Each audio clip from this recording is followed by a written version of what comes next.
What's up, ladies and gentlemen? This is your host with the most, coming at you again with another live stream video. Before we get started, make sure y'all like, comment, and subscribe if you're new to the channel for more video and live stream content. Got a little cold, so y'all bear with me, man. So I wanted to talk a little bit about, the German War. One thing I was always able to ace was history class. Oh man, so many things to talk about. Let's start with North German Confederation. Well, technically, we have French Third Republic Government of National Defense, formation of the French Third Republic, beginning of Franco-German enmity, Paris Commune uprising, proclamation of the German Empire. The German Empire, also referred to as Imperial Germany. The Kaiserreich, the Second Reich, as well as simply German, was the period of the German Reich from the unification of Germany in 1871 until the November Revolution in 1918, when the German Reich changed its form. I told y'all I got a cold, so just bear with me. I'm gonna read 4 more before we get out here for the night. Okay, French-German, Franco-German enmity was the idea of unavoidably hostile relations and mutual revanchism between Germans and French people that arose in the 16th century and became popular with the Franco-Prussian War of 1870 to 1871. It was an important factor in the unification of Germany, excluding Austria in World War I. And ended after World War II, when under the influence of the Cold War, West Germany and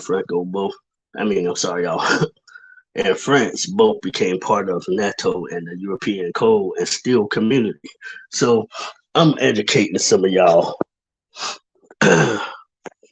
For those who just tends to fail history class, this is something that they used to teach me back in my school day.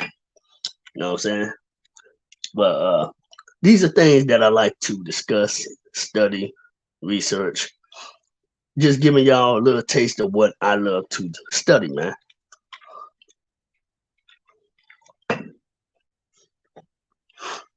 And technically, I think that I think there's a lot more to than what they put on the internet when it comes to the German history.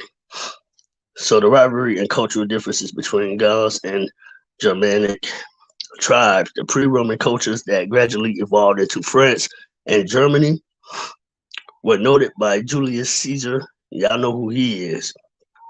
In his On the Gallic War, Romans, Carthaginians, sorry about the pronouns, I suck at it, and many other cultures frequently employ Gaul tribesmen as guides and translators. The Gauls frequently raided Roman territory, most spectacularly in 390 to 387 BC, 390 BC being the traditional, and 387 BC a probable year. Seizing Rome itself after the Battle of the Allia, and accepting a seizable ransom for the release of the city. Gaul itself had strategic importance both because of its geographic position as well as a source of revenue, mercenaries, and slaves. The Germanic tribes, by contrast, remained more isolated and fractious Germany lay farther from the Roman domain and was well protected by the strong natural barriers of the Alps, the Rhine, and Danube rivers, and the dense forest. Therefore, the expanding Roman Empire turned its attentions to Gaul first, culminating in Julius Caesar's conquest of Gaul in 50s BC. Man, there's so much to read here, guys. So I'm gonna stop it right here. And man, so much history. A lot of people don't care to want to either hear about, listen to, or study themselves. Though we are Americans, it's still important to know and learn your history. This is just a little live stream to give y'all a taste of history, bits of history for those who don't know anything or anything much about Julius Caesar and the German War and all that stuff, the Romans, the Roman Empire. All right. Then again, I guess I can read one more line for y'all before I turn in for the night. Make sure y'all smash that like button, share this live stream video, hit the thumbs down to all those who hate my guts, because it still counts for something. With that being said, let's read this last line because I got a cold and I'm tired of talking.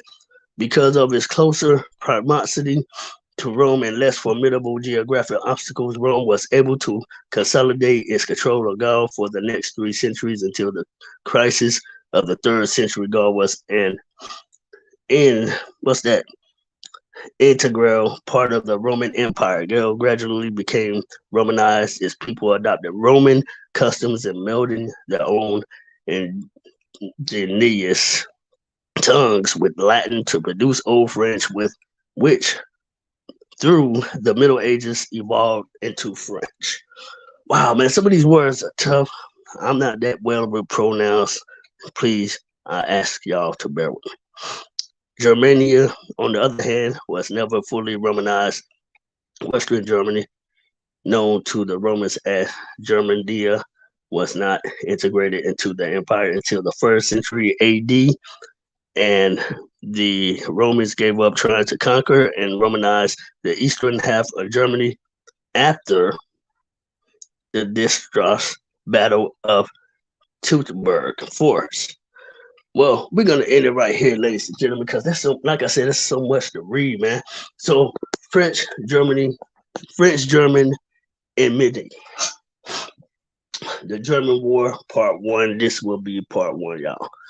Well, I'm gonna say Chapter 1. So make sure you like, comment, and subscribe. Let me know if y'all want to hear more chapters of history with the French German enmity. With that being said, man, hope you enjoyed the little story, the little history knowledge. Knowledge is power. How y'all think I made A's and B's back in junior, senior high school? History is one of my favorite subjects. You know what I'm saying? So was science. But yeah, it's always good to look up these things and just, hell, write them down. Take pictures of them if you want, from your phone to your laptop, and just study them. Because you never know. You might want to be a school professor one day, or just a college professor maybe. You know what I'm saying? These are things that I think everybody should learn about, not just about the German War, but the American World War I and II. My grandfather, Carl Robinson, was actually in World War I and II. He went blind in World War II. So yeah, he survived a blast, but that took his eye vision. However, he still lived to spend time with his family.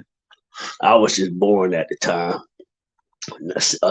Probably about 2 months after my grandfather retired was discharged due to eyesight injury. So not long after I was born,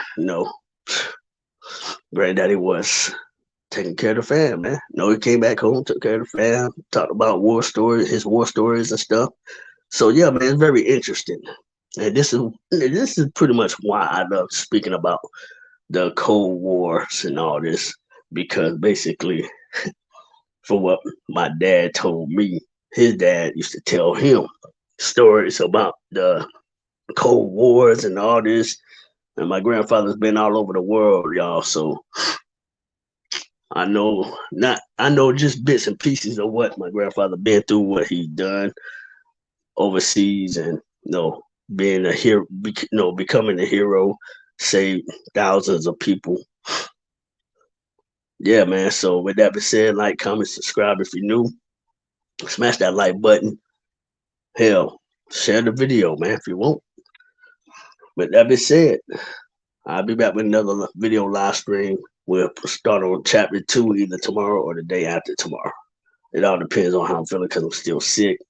And we will also discuss other topics throughout the middle of the week, like I've done last week. So I appreciate all my supporters. Love each and every last one of my real true supporters, man. And I'll be back with more knowledgeable history and regular video content, of course.